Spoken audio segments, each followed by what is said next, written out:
We are rearrested by the state.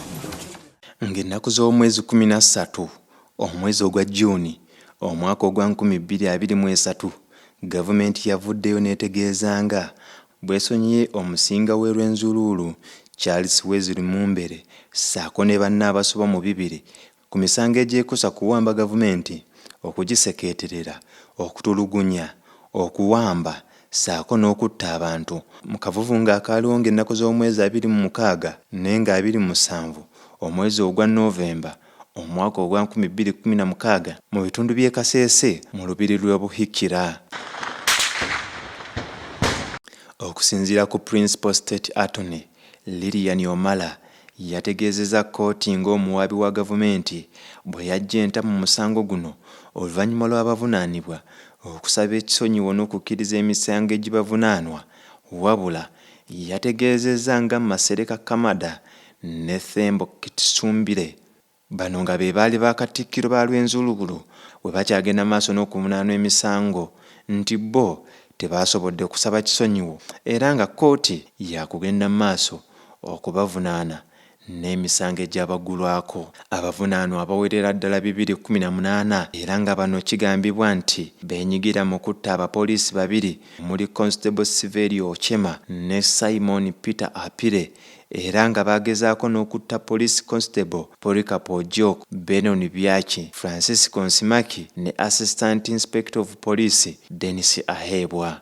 Okusinziira ku gavumenti, omusinga Mumbere n'abantu be baatemula Constable Geoffrey Kasimba ng'ennaku z'omwezi 24 omwezi ogwokusatu era nga kigambibwa nti abantu bano baalumbanga poliisi ssaako n'okutulugunya n'okusaanyawo ebintu by'abantu mu byalo bya Nyabusi mu Julayi ne Novemba owa 2016. Ku Lwokubiri lwe babadde balina okuleetebwa mu kkooti ku misango egy'abavunaanwa, wabula Principal State Attorney Lilian Omala n'avaayo n'ategeeza kkooti ng'omuwaabi wa gavumenti bwe yajja enta mu musango guno n'emisango egibavunaanwa ne gisuulibwa mu kasero, era yawadde kkooti ekiwandiiko ekikakasa nti bano bonna tebakyalina musango gubavunaanwa okuggyako eyali Katikkiro nga ye akyagenda mu maaso n'okuweera ennemba n'emisango gino. Mu mwezi ogwokuna Mumbere yalonda akakiiko k'abantu 11 nga kakulirwa Dr. Nathanael Mumbere Waremba ne Constantino Bwambale okulaba nga boogereza gavumenti mu nteekateeka ey'okuzza emirembe mu businga bw'e Rwenzururu.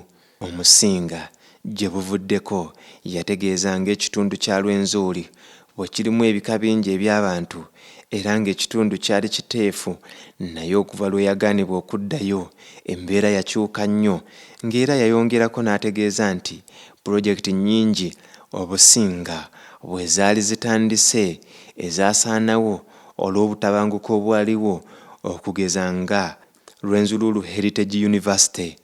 Mumbere ssaako n'abantu abasoba mu 200 nga bano baali bakuumi ba lubiri n'abakungu baakwatibwa ne baggalirwa mu kavuvuŋŋaana akaaliwo mu 2016 amagye bwe gaalumba olubiri luno, era okukkakkana ng'abantu abasoba mu 100 battiddwa ssaako n'abamu okubuukayo n'ebisago. Okulumba kwa lipoota ezaavaayo nga zitegeeza nti olubiri lwali lutandise okutendeka abayeekera okutabangula emirembe mu ggwanga era ng'omusinga yali amaze okulagirwa gavumenti abantu bano ne basattulule, naye ne yeerema. Mumbere ne banne baaleetebwa mu kkooti ne baggulwako emisango gy'obutemu, obutuju, okulya mu nsi olukwe, okwagala okuwamba gavumenti, okwonoona ebintu by'abatuuze, era mu 2018 yasimbibwa mu kkooti ya International Crime Division etuule Kololo era n'ayimbulwa ku kakalu ka kkooti, wadde nga yayimbulwa ono yaweebwa obukwakkulizo obutasala kudda Kasese era nga yali alina kutambulira mu bitundu obutasukka Kampala ssaako ne Mukono. Mu Okitoba wa 2022 ICD yakkiriza okukuuma abajulizi abasoba mu 7 mu musango guno, nga bano gavumenti be yali yeesigamyeko okuwa obujulizi obwali buluma abawawaabirwa. Gavumenti yayimbula abamu ku bavunaanwa ku kakalu wadde ng'abalala yabagaana nga kigambibwa nti bano baali bajja kuteteeganya obujulizi. Prosecution kept adding and amending the charge sheet. So every time the charge sheet is amended, it means it is like a drawback. You have to begin afresh and take the route from the start. So there has been several amendments to the charge sheet, adding new people, adding new charges. In this, they are trying to interrogate the evidence and see if it can continue to the next level of the real trial. Ndowooza ebyo mubiwulidde. Twasobodde okulondoola embeera nga bweri mu bitundu by'e Kasese oluvannyuma lw'emyaka 7 ng'omusinga w'e Rwenzururu tali mu kitundu kino. Mu 2016 ng'okulwanagana wakati w'amagye n'abakuumi b'obusinga, ekifo kino kyali kyetooloddwa magye era nga teri yali akkirizibwa kusaalimbirawo. Abantu abaali mu kitundu kino baali mu kutya okutagambika olw'amasasi agawulirwanga nga geesooza mu kitundu kino. Eno ensiko gy'olaba mu geeti eno we waali olubiri era ng'ebituli bino by'olaba bituli by'amasasi wenjogerera ng'olubiri lwafuuka matonga era nga bw'olengera abantu abamu baali batandise n'okulimiramu ssaako n'okulundiramu ebisolo byabwe. Era kigambibwa nti eno yali efuuse enkambi y'amagye agaali galekeddwawo okukuuma ekitundu oluvannyuma lw'okulwanagana okwaliwo.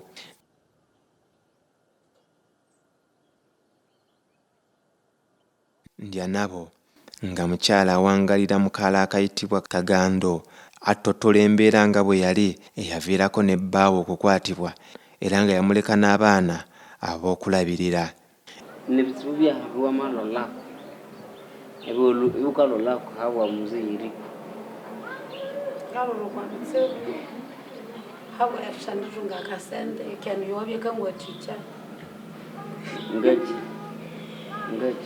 zibuchi ngafunga bitsobo habere pagasa habere pagasa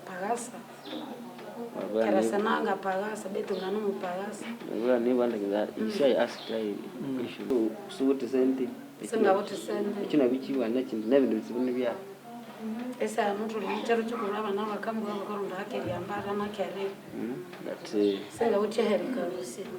Nkyagenda mu maaso okutuusaako embeera gye twasanze e Kasese naddala mu bitundu awaali okulwanagana wakati w'amagye ga UPDF n'abakuuma omusinga w'e Rwenzururu era abantu baayo bingi bye battottola. Eddwaliro lino liyitibwa Bwesumbi era nga liri ku ddaala lya Health Center 3.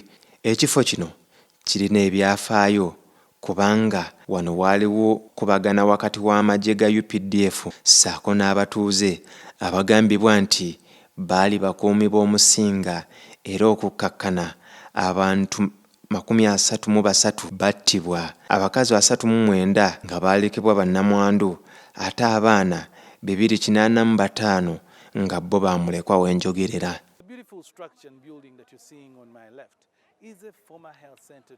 Ebintu by'obusinga bw'e Rwenzururu byalekebwa ttayo okugeza ng'ekizimbe kino ky'olaba nga mwe mwali mukakkalibizibwa emirimu gy'obusinga era nawo bino ebituli by'olaba gaali masasi agaakubwa mu kiseera ekyo ekyali eky'obwerinde nga street eno eyitibwa Alexander Street yali tesobola kusaalimbirwamu mu kaseera ako.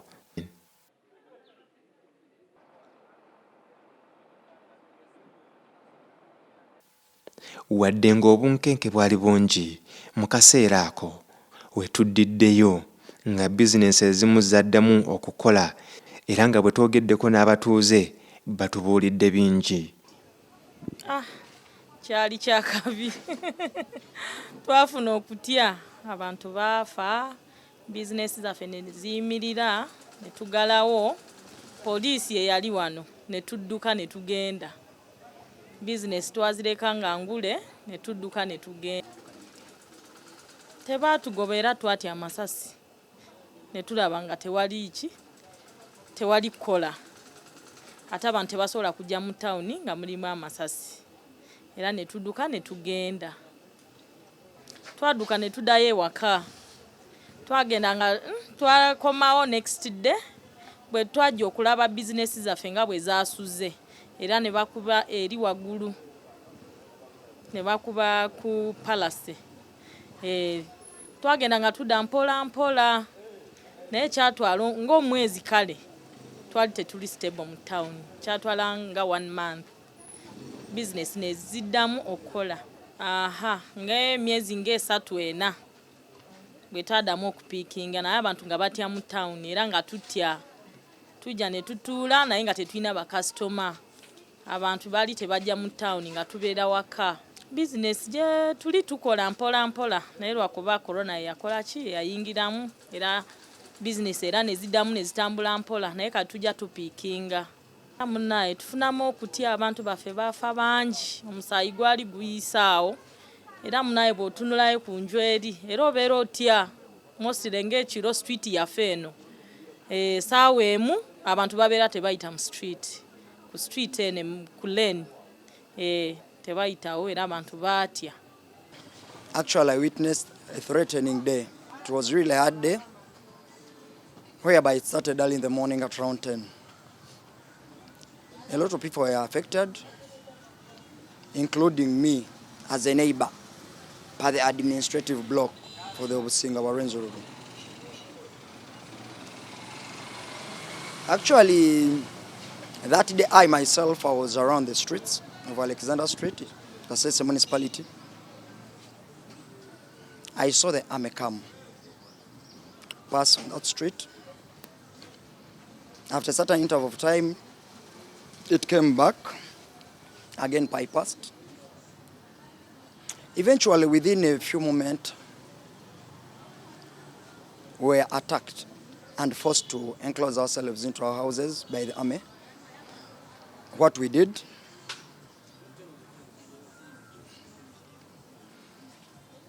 in a few moments of around 5 minutes, 10 minutes, bullets started.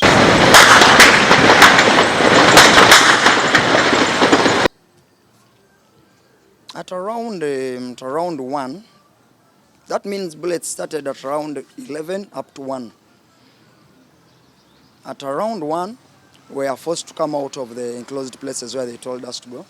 We came out indeed. They forced us to get out of this street. So we had to search for new areas where to go and stay. That day was indeed threatening. The way I've told you, people died. What followed, I can't really know. Actually, when you see the army and bullets are running, that's a really hard moment. It threatens everyone around. So I, as a neighbor, I personally was totally threatened. I was even very happy when they told us to come out of the enclosed places, to leave the area. I was very happy that I didn't lose my life because I was really a neighbor. Businesses were affected, most especially in the neighboring hood. We are really affected.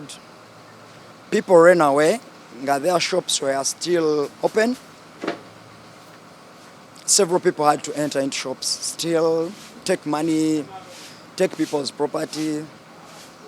But then after around 6 months, business came to normal because people got used of the situation. After the king was taken, I think people realized that what we shall do, we have to come back to normal and do business again. We are now fine. We are now relaxed. Security is fine.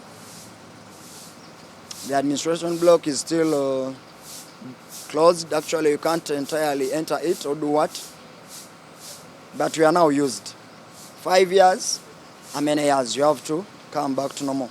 Mu bitundu ebirala nayo bizinesi zigenda bukwakku era ng'enkulaakulana ekyagenda mu maaso era abantu abasinga twabasanze bali bize n'okwekolera.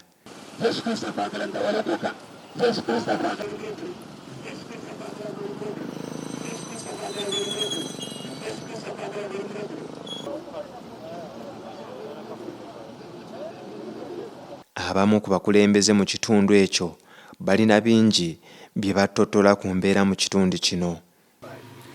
I am a very strong advocate for what we call transitional justice.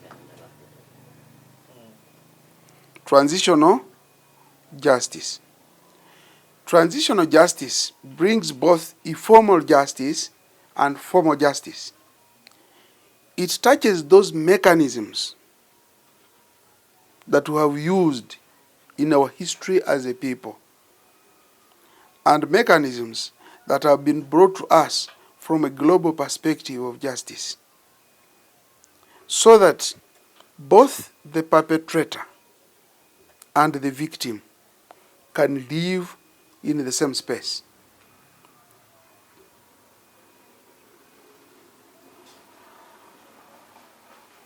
Yes? It takes us away from what we call human wrongs to human rights, from wrong to right. It takes us away from the typologies of conflict resolution that have been in the world for millennia. You saw the Nazi Holocaust uprooted the Jews. You saw the Rwanda genocide uprooting a section of Banyarwanda. Conflict resolution. But when you revisit and say which mechanisms, you see Gachacha working in Rwanda. You see those mechanisms that try to resolve conflict amicably using internal mechanisms. When you go to the north, you know that they apply Gimatong. They apply Matopoti and many other mechanisms, which are traditional mechanisms of conflict resolution. I have already stated that even the biggest gun doesn't solve what? A conflict. In fact, it can even fuel it. The best thing is to study and say, how best, if I wrong you and you wrong me, can we sit? Not sitting as a superior versus inferior, but sitting to say, okay, let's put the guns silent, let's put all our sentiments aside, let's sit down at a round table and come to truth, and the truth will bring us to reconcile. If you wrong me, say sorry. If I wrong you, genuinely from a contrite heart, then I say sorry. Once that one comes up, you have then a community that begins to reconcile itself. Then we all become Ugandans. That is my sense, that we come to those mechanisms that resolve conflicts amicably within us and amongst us, and they are there. But if it is a big man syndrome of saying, I will crush you, I will crush you, well, I can keep quiet not because I am happy. I can giggle not because I'm laughing. But when I have simmering sentiments. We who have worked with these communities, especially these communities affected by the violence and the conflict of 2016, know the feelings of the people. But when we are polarized along political lines, along those who are lying and those who are not lying, some big general came here in 2017 and promised, Msinga is coming in November. He didn't come. People are waiting. Big general. Some people know about him. He promised money, 650 billion. We don't know how much has come. So when people ask, you say they are lying. Is that okay? Yes? So, it's about, in 1997, yes, a certain minister called Saida Bumba talked about upgrading Kasese Airport and said it would cause employment. He said, yeah, this airfield, we shall make it into an airport. 1997, how many years now? 24 years. Nothing. Era bagamba nti waliwo ebyetaaga okuteekebwa mu nkola okulaba nga obutebenkevu budda mu kitundu kino. So if the Omsinga is brought back here, like it happened in 1998 December.